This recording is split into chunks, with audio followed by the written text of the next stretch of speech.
Well, a few years ago, four of us who held leadership positions in our presbytery gathered together for a vision planning meeting. We decided to retreat away from the institution of the presbytery office or of any churches to discuss evangelism and ideas of new church development and where we were headed. We spent the morning praying together and imagining what the future of the presbytery might look like. We spent time talking and thinking about big picture stuff, not always agreeing, but and honestly, being a little tepid about things, not really wanting to offend each other. If we thought somebody had an idea that maybe wouldn't work, we just kind of stayed quiet and listened to each other. We also didn't want to nudge each other at all. We just kind of shared ideas and went on with things. And then we gathered around a dining room table for lunch.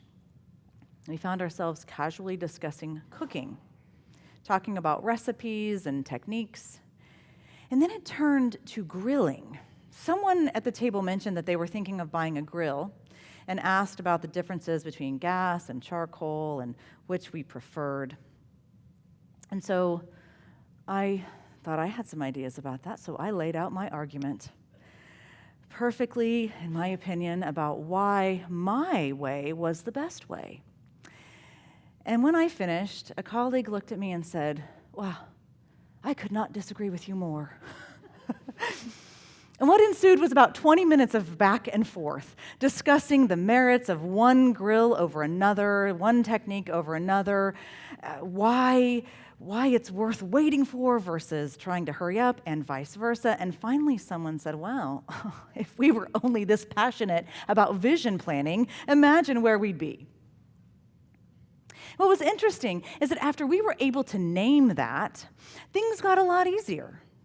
We were much more creative that afternoon once we realized something, that we were far too focused on the details, and we were also far too focused on looking at the things that we thought we couldn't do. We were far too focused on administrivia and even on not wanting to ruffle any feathers than to embrace what God was doing. And sometimes what God is doing nudges us outside of our comfort zones and invites us to bring others along the way. Sometimes we miss the point when it's right in front of us. We are blinded by what we want, what we think, and sometimes it's because the project just feels so big that we don't know where to begin, and so we don't. Sometimes we are like children who don't know when to dance or to cry. Oh, what a sentence from our gospel today. We don't always know because we are too invested in our own way.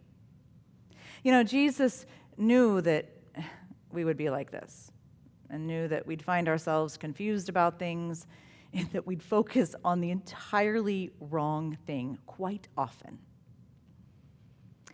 Sometimes we would just play nice to play nice and never get to a deeper understanding of things,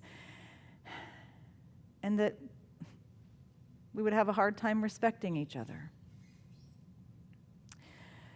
Those words, "Come to me, all who are carrying heavy burdens."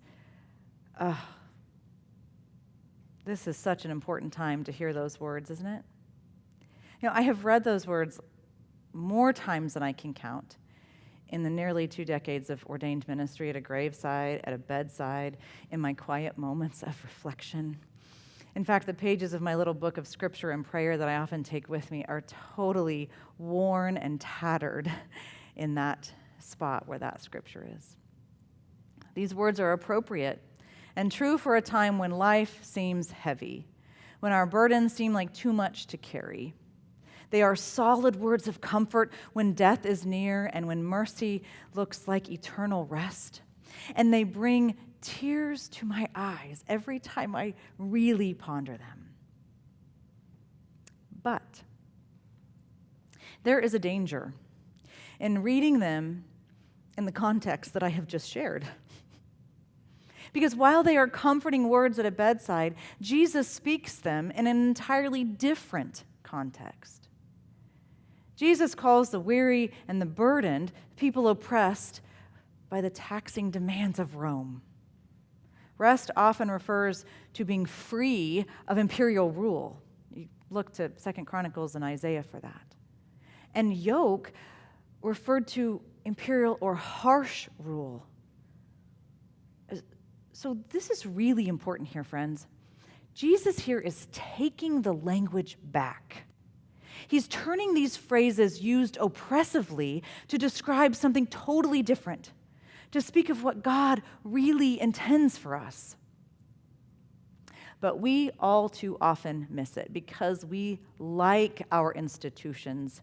We like our structure. We like that over movements. We like tradition over creativity. We like our own little worlds over issues that are global.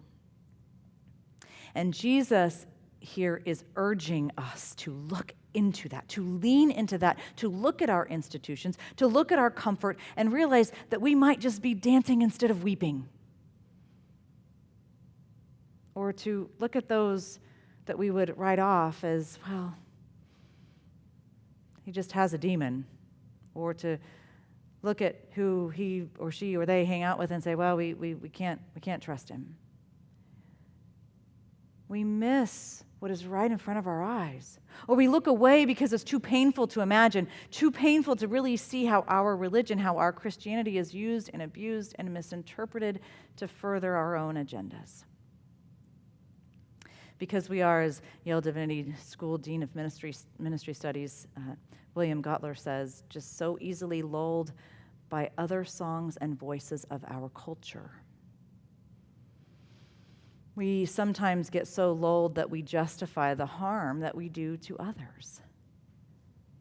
We don't see what is happening right in front of our eyes. We focus too much on what has always been to notice what shouldn't even be happening in the first place. And when Jesus calls us out, we ignore that because it doesn't suit us. It doesn't suit what we want, and it doesn't suit what we think we need to be doing.